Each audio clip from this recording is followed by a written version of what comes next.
স্বামীকে বেশ বড় গলায় বললাম, তুমি যদি পুরুষ হয়ে থাকো তাহলে এই মুহূর্তে আমাকে ডিভোর্স দিয়ে দাও। অন্তত তোমার মতো মানুষের সাথে আর যাই হোক সুখের সংসার করা যায় না, আর আমি করতেও চাই না তোমার সাথে আর সংসার। আমার স্বামী আমার দিকে থ হয়ে তাকিয়ে রইল। কোনো উত্তর সে দিল না। ওই মুহূর্তে 5 থেকে 7 মিনিট পরে সে আমার কাছে এসে বলল, ঠিক আছে, তুমি যেহেতু আমার কাছে ডিভোর্স চাচ্ছ, আমি তোমাকে দেব ডিভোর্স।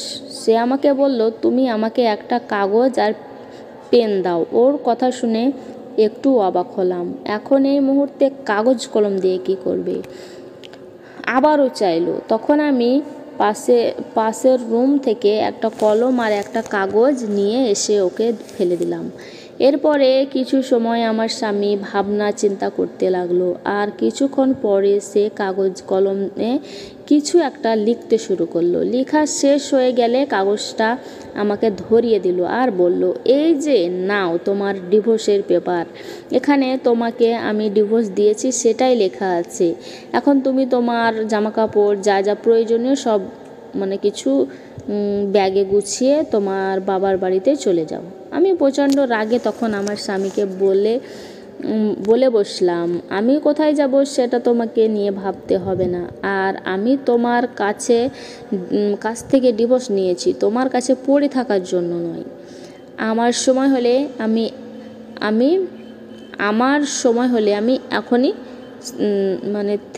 এখান থেকে চলে যাব বলেই তোমার কাছ থেকে ডিভোর্স নিয়েছি। তোমাকে আমার সহ্য হচ্ছে না। বাবার বাড়িতে চলে আসার পরে খেতে বসে আমার আর খেতে ভালো লাগে না। আমি ঘুমাতে যাচ্ছি, আমার ঘুম আসছে না। আমার সন্তানকে আমি একটু সময় দিচ্ছি, সেটাও আমার ভালো লাগছে না। বাবা মায়ের সাথে বসে গল্প করছি, সেটাও আমার ভালো লাগছে না। এক কথায় আমি যেখানে যা করছি সব জায়গাতেই আমি আমার স্বামীকে অনুভব করতে পারছি। আমার স্বামীকে আমি মিস করছি। আমার স্বামীকে ছাড়া আমার কিছুই ভালো লাগছিল না তখন। আসলে আমার প্রচুর রাগ, প্রচুর জেদ। যখন রাগ হতো, যখন জেদ হতো, তখন আমি রাগের বশে কী বলতাম, কী করতাম আমার হুঁশ থাকতো না। কিন্তু পরবর্তীতে বুঝতে পারতাম এসব কী করেছি আমি। আমার আজকেও এমনটা হয়েছিল। স্বামীকে রাগের মাথায় অনেক কথা বলেছিলাম। রাগের মাথায় চলে এসে আমার ভালো লাগছে না। সব জায়গায় আমি শুধু আমার স্বামীকে মিস করছি। এক পর্যায়ে যখন দেখলাম আমার কিছুই ভালো লাগছে না, উঠতে পারছি না, তখন সবাইকে বললাম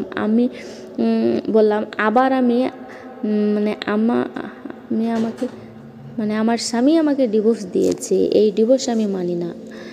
দরকার পড়লে আমি আমার স্বামীকে আবার বিয়ে করব, ওর সাথেই সংসার করব, ওকে ছাড়া আমি থাকতে পারবো না। আমি অনেক ভালোবাসি তাকে। এই কথা বলে আমি সোজা ছুটে যাই আমার স্বামীর বাড়িতে। গিয়ে স্বামীর পায়ে ধরে আমি কান্না করি এবং তার কাছে মাপ চাই। আমি যে অন্যায় করেছি, আমি যে ভুল করেছি, প্লিজ এটার জন্য তুমি আমাকে মাপ করো এবং আমি তোমার কাছ থেকে ডিভোর্স চাই না। আমাকে তুমি গ্রহণ করে নাও। আমার স্বামী আমার দিকে তাকিয়ে শুধু একটা কথা বলল, আচ্ছা, আমি যে তোমাকে একটা কাগজ দিয়েছিলাম, কি লিখে দিয়েছিলাম সেটা কি তুমি খুলে পড়ে দেখেছো? আমি বললাম, না, আসলে তোমার দেওয়া কাগজটা আমি খুলে পড়িনি, আমার ব্যাগেই পড়ে আছে। এখন আমাকে বলছে, তাহলে কাগজটা থাকলে কাগজটায় কি লিখেছি একটু 1 মিনিট পড়ে দেখো। ওর কথা শুনে আমি ব্যাগ থেকে কাগজটা পড়ে অবাক হয়ে গেলাম। কাগজে এটাই লেখা ছিল, আসমান যদি নিচে নেমে আসে তারপরেও আমি তোমাকে কখনো কোনো দিন ডিভোর্স দেব না। আমি তোমাকে অনেক ভালোবাসি, আর আমি জানি তুমিও আমাকে অনেক ভালোবাসো। এই লেখাটা দেখে সত্যি আমি অবাক হয়ে গেলাম এবং আমি দৌড়ে গিয়ে আমার স্বামীকে জড়িয়ে ধরলাম। শেষ পর্যন্ত আমাদের লাইফটা অনেক সুন্দরভাবে যাচ্ছে এবং সেদিনের পর থেকে আমি আমার স্বামীর সাথে কখনো আর খারাপ ব্যবহার করিনি, কারণ আমি জানি আমার স্বামী আমাকে অনেক ভালোবাসে